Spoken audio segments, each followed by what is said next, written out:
On est rendu en décembre, mais qu'est-ce qui s'est passé en immobilier en novembre? C'est ce qu'on regarde aujourd'hui.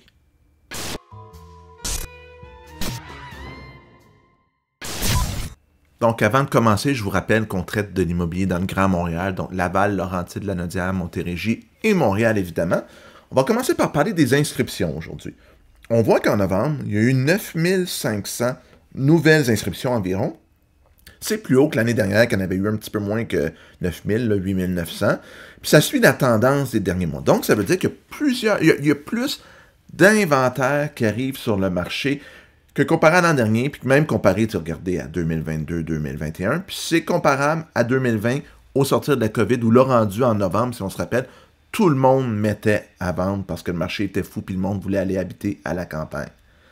Si on regarde maintenant, à la fin du mois, combien il y avait d'inscriptions en vigueur?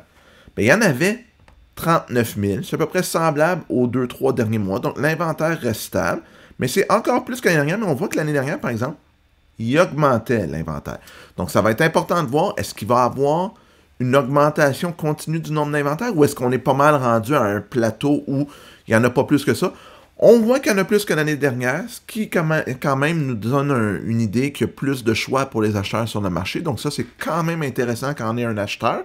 Puis pour les vendeurs, mais c'est pas un chiffre catastrophique, 39 000, parce que c'est quand même en deçà des moyennes historiques 2019 avant COVID. Puis on voit que pendant la COVID, bon, ça avait été très bas. Puis en 2022-2023, ça avait commencé à remonter. Donc ça aussi, c'est quand même intéressant. Puis quand on parle du nombre d'inscriptions expirées, donc ça, c'est les gens que leur contrat a terminé ou qui ont décidé d'arrêter, mais on voit qu'il y en a eu 2877. Encore là, une hausse par rapport à l'année dernière, puis ça suit la même tendance que les derniers mois, c'était plus haut aussi. Donc ça veut dire que de l'inventaire sur le marché qui ne se vend pas. Puis ça va nous amener à ma conclusion tantôt, là. Ça donne des explications de comment le marché est et qu'est-ce qu'il faut faire dans le marché actuel. Donc, une hausse des inscriptions expirées présentement. Parlons des ventes maintenant. On voit qu'il y en a eu 6152, donc le même nombre que le mois dernier. Puis on voit que c'est quand même beaucoup mieux, là, 1500, c'est quand même 30% de plus, 35% de plus que l'année dernière. Mais si on tombe en 2021-2020, il y avait beaucoup plus de ventes que ça, puis c'était des années folles, la COVID, où tout partait en surenchère.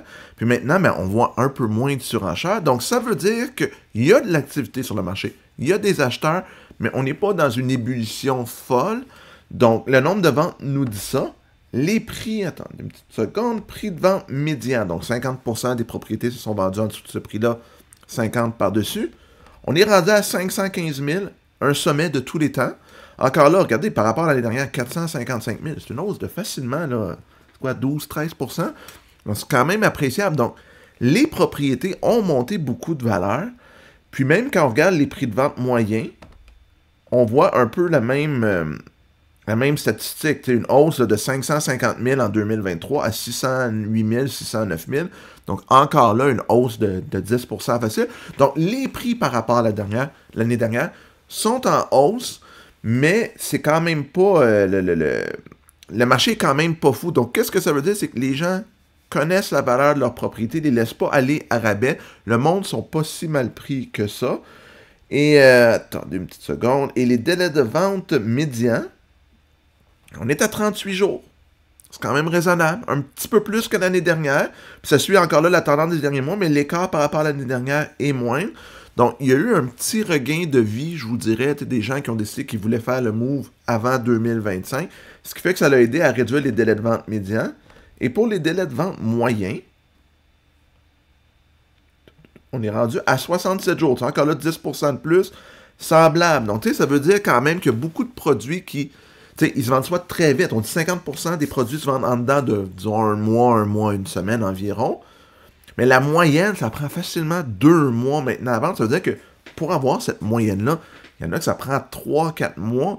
Puis là, c'est là où ça devient important de regarder les prix de vente qu'on va demander. Puis c'est un petit peu ce qu'on va regarder dans le prochain segment. Qu'est-ce que les statistiques nous disent? Bien, ça nous dit qu'il y a une hausse des inscriptions, donc quand même plus de vendeurs de propriétés qui restent sur le marché, mais les ventes sont quand même bonnes. Mais les délais prennent plus de temps que l'année dernière. Ça veut dire qu'il faut mettre le bon prix sur nos inscriptions. Ceux qui se vendent vite, là, la maison vaut 500 000, on la met à 500 000, l'immeuble commercial vaut 1 million, on le met à 1 million. Ça bouge rapidement parce que c'est au bon prix puis il y a du monde actif sur le marché. Mais dès qu'on commence à sortir de « Ah, je vais demander 50 000 de plus, peut-être que quelqu'un va me payer ce prix-là », présentement, on se tire dans le pied puis ces propriétés-là stagnent. Puis c'est eux qui font monter la moyenne des délais vendus parce qu'ils s'essayent, ils baissent le prix, ou ils attendent une offre qui vient finalement 50 000 moins cher, ils l'acceptent, ou peut-être qu'ils réussissent à avoir leur prix dans certains cas, ils l'acceptent. Donc, le pricing d'une propriété, la mise en vente au bon prix d'une propriété devient super important dans le marché parce qu'on va voir, si on n'a pas le bon prix, ben, on va pas vendre, on n'aura pas d'activité. Puis moi, ça m'arrive aussi. Des fois, je mets une propriété, je dis « Ah, je la mettrai à tel prix. » Finalement, le client veut la mettre un peu plus cher. Je dis « On va l'essayer, mais je pense que c'est trop cher. » Puis bang, il n'y a pas d'activité. Puis quand finalement, on la baisse au bon prix, ça vire en folie, 10, 15 visites, 2 offres d'achat, 3 mois après une mise en marché. Donc, c'est vraiment ça le marché actuel. C'est aussi ce qui explique le nombre d'expirants en haut. Ceux qui ont décidé, moi, je bouge pas. T'sais, on va appeler ça la tête de cochon, qui dit, moi, je maintiens mon prix. Ben, eux, leur inscription expire. Donc, vraiment important de mettre le bon prix. C'est ce que les statistiques nous disent présentement. Donc, le marché est de plus en plus stable, de plus en plus équilibré, mais les produits, comme je disais, au bon prix, partent vite. Est-ce que ça va continuer? C'est sûr qu'en décembre, c'est le mois le plus tranquille de l'année. Là, attendez, je vais juste vous remonter une statistique là, rapidement là, pour que vous voyez. Oups, excusez-moi. Nombre de ventes. Attendez, nombre de ventes. Donc, voyez-vous, regardez en décembre, là, les ventes là, tombent beaucoup plus basses que par rapport au reste de l'année. Si vous regardez à chaque année, décembre et janvier. Pourquoi? Ça, c'est une explication vraiment très simple. Les gens sont en vacances. À partir du 15-20 décembre, là, il y a moins d'activité sur le marché. Le monde, pour le temps des fêtes, sont moins en mood. Puis tu appelles à la banque. Au lieu de prendre 2 semaines, ça prend 3 semaines. Donc, tout ça fait que ces mois-là sont moins actifs. Donc, il ne faut pas se surprendre si on regarde le prochain mois des baisses, des nombres de ventes beaucoup plus bas que ce mois-ci. Mais les taux d'intérêt ont baissé. Ils devraient continuer à baisser dans les prochains mois. Donc, ça, c'est une bonne nouvelle pour les acheteurs. Les vendeurs, ça peut stimuler la demande. Donc, peut-être que ça va être bon, mais tu sais, on voit que les acheteurs sont quand même beaucoup plus prudents. Ce qui risque de faire le plus mal, ben pas le plus mal, mais ce qu'il faut surveiller le plus, c'est qu'est-ce qui va se passer du côté économique et du côté politique. Là, il y en a qui vont me dire, Olivier, tu fais de la politique. Ben, c'est important de comprendre que la politique peut avoir une influence sur l'immobilier. Si jamais les États-Unis mettent des tarifs en place au Canada de 25%, puis que ça fait perdre des emplois, ben ça ne sera pas bon pour le marché immobilier. Donc, il faut surveiller s'il va y avoir un impact là-dessus. Parce qu'on le sait que les taux devraient descendre. Au pire, ils vont rester stables, ils ne monteront pas, puis ils sont à un niveau tout à fait correct présentement pour la plupart des acheteurs. Mais si jamais, je sais pas moi, le taux de chômage monte de 1% parce qu'il y a des pertes d'emploi, ça peut augmenter l'inventaire sur le marché, diminuer le bassin d'acheteurs, ça peut avoir une influence. S'il n'y a pas ces tarifs-là, je pense pas que le marché va partir d'un bord ou de l'autre en fou. On va surveiller au printemps s'il y a une marée d'inventaire sur le marché, mais ça ne s'enligne pas pour ça. S'il y a une marée d'acheteurs sur le marché, moi je vous dirais que les gens sont vraiment beaucoup plus prudents présentement.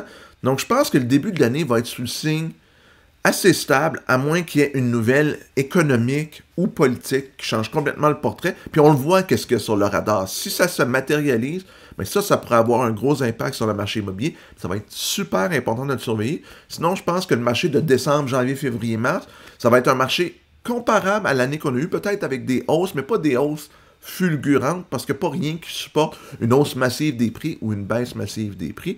Donc, c'est ce que je surveille pour les prochains mois. Puis ma prévision, ma prédiction, c'est que ça va être assez stable, avec peut-être des légères variations, mais rien de majeur, à moins de facteurs externes à l'immobilier qui pourraient changer ça. Puis je parle ici de politique surtout. Avez-vous aimé la capsule? Si c'est le cas, faites un pouce en l'air, ça serait super apprécié. Abonnez-vous à la chaîne. Je vais continuer à mettre du contenu immobilier régulièrement.